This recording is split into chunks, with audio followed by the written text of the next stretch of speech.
తెలంగాణ కాంగ్రెస్లో ధిక్కార స్వరాలు పెరుగుతున్నాయా? తీన్మార్ మల్లన వ్యవహారం మరవకముందే మరికొందరు నేతలు అదే బాటలో ప్రయాణం చేయబోతున్నారా? కాంగ్రెస్లో కుల రాజకీయాలు పార్టీకి విధేయతతో ఉంటూ ఎమ్మెల్యేలుగా ఎన్నికై ప్రాధాన్యం కోసం ఎదురు చూస్తున్న ఆశావహుల అంశాలు ప్రధాన వేదికగా ఇప్పుడు రాజకీయాలు కొనసాగబోతున్నాయా? మల్లెడ్డి రంగారెడ్డి పార్టీకి తాను చేసిన సేవను పరిగణలోకి తీసుకుని తనకు ఈసారైనా ప్రాధాన్యత కల్పించాలని కోరుతున్నారా? ఇంతకు ఆయన మనసులో ఏముంది?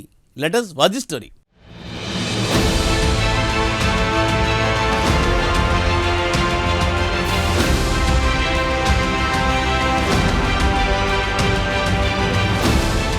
తెలంగాణలో అధికార కాంగ్రెస్ పార్టీని వరుస వివాదాలు వెంటాడుతున్నాయి. ఇటీవల ఎమ్మెల్సీ తీన్మార్ మల్లన విషయం సద్దుమణిగింది అనుకునే లోపే మరో MLA Malreddy Rangareddy hot comments చేస్తున్నారు.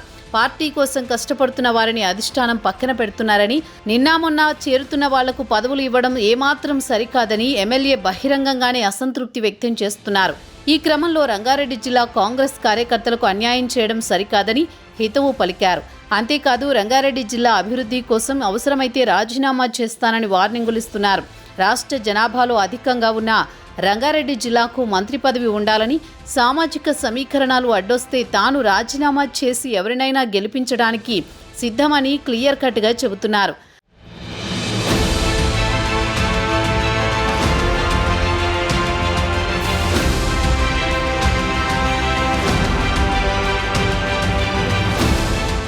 తనకు మంత్రి పదవి ఇవ్వాలని సీఎం రేవంత్ రెడ్డికి ఉన్నప్పటికీ ఆయన చేతిలో ఏం లేదని, ఢిల్లీ నుండి ఆదేశాలు రావాలని కాంగ్రెస్ ఎమ్మెల్యే మల్రెడ్డి రంగారెడ్డి ఒక్కసారిగా బాంబు పేల్చారు.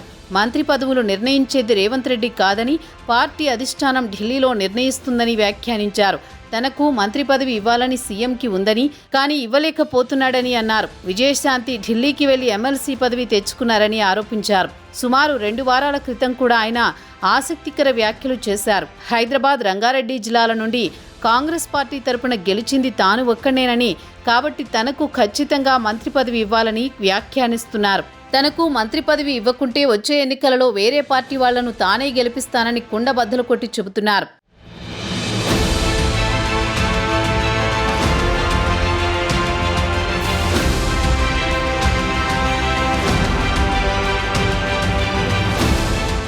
అయితే గతంలో రంగారెడ్డి, గ్రేటర్ హైదరాబాద్ ప్రాంతాల నుంచి 6 మంత్రులు మంత్రివర్గంలో ఉండేవారు. కానీ ఇప్పుడు ఆ ప్రాంతం నుంచి ఒక్క మంత్రి కూడా లేరు. రాష్ట్రంలో అత్యధిక జనాభా కలిగిన జిల్లా రంగారెడ్డి. కానీ దురదృష్టవశాత్తు ఆ జిల్లాకు చెందిన నాయకులకు అన్యాయం జరుగుతోందని ఆయన అన్నారు. సామాజిక సమీకరణాలు మంత్రివర్గంలో స్థానం కేటాయించడానికి అడ్డంకిగా ఉంటే నేను రాజీనామా చేయడానికి సిద్ధంగా ఉన్నాను.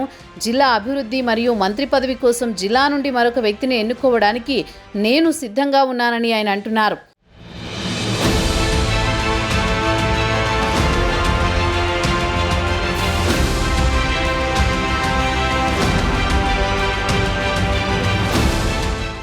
స్థానిక సంస్థల ఎన్నికలను, ముఖ్యంగా జీహెచ్ఎంసీ ఎన్నికలను పరిగణలోకి తీసుకుంటే రాష్ట్ర నాయకత్వం రంగారెడ్డి నాయకులకు ప్రాధాన్యత ఇవ్వాలని, పార్టీలో పదవులు ఇవ్వడంపై తీవ్ర అభ్యంతరం వ్యక్తం చేస్తూ ఆయన పట్టుబడుతున్నారు.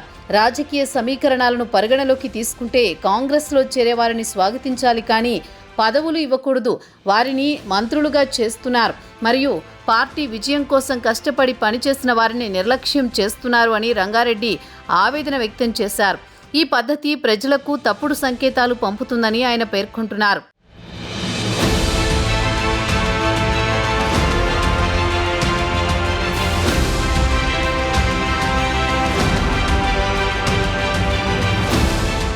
అయితే మల్రెడ్డి రంగారెడ్డి మొదటి నుంచే తనకు మంత్రి పదవి ఇవ్వాలని అధిష్టానాన్ని కోరుతున్నారు. జిల్లాలో మంత్రి ప్రాతినిధ్యం కోసం రాజీనామా చేయమంటే చేస్తానని అంటున్నారు. ఇటీవల పార్టీలోకి వచ్చిన వారికి మంత్రి పదవులు ఇచ్చారని వాపోయారు. పార్టీ కోసం కష్టపడిన వారిని పక్కన పెట్టడం సరికాదని ఆయన ఆవేదన వ్యక్తం చేస్తున్నారు. పార్టీలోకి ఎవరైనా వస్తే గౌరవం ఇవ్వాలే కానీ పదవులు కాదంటున్నారు. రాష్ట్రంలోని అధిక జనాభా కలిగిన రంగారెడ్డి జిల్లాకు మంత్రి పదవి రావాలని పార్టీ హైకమాండ్ని కోరుతున్నారు. ఎలాగైనా ఉమ్మడి రంగారెడ్డి జిల్లా గ్రేటర్ను దృష్టిలో ఉంచుకుని ఈ ప్రాంతానికి చెందిన వారికి మంత్రి పదవి ఇవ్వాలని విన్నవించుకుంటున్నారు. కాంగ్రెస్ పార్టీ అధికారంలోకి రావటం కోసం ఎంతోమంది ఉమ్మడి రంగారెడ్డి జిల్లాకు చెందిన నాయకులు కార్యకర్తలు కష్టపడి పని చేశారని, అలాంటి వారిని గుర్తించాల్సిన అవసరం ఉంది. గ్రేటర్ పరిధిలో కాంగ్రెస్ పార్టీ నుంచి ఒక్క మంత్రి పదవి లేకపోవడం వలన అభివృద్ధితో పాటు పార్టీ బలోపేతానికి అవకాశం లేకుండా పోతుందని మల్రెడ్డి రంగారెడ్డి ఆందోళన చెందుతున్నారు. మరి ఆయన విన్నపాలను కాంగ్రెస్ అధిష్టానం వింటుందా? మల్రెడ్డికి మంత్రి పదవి వస్తుందా? పార్టీ హైకమాండ్ ఆయనపై కరుణ చూపిస్తుందా లేదా అనేది వేచి చూడాలి.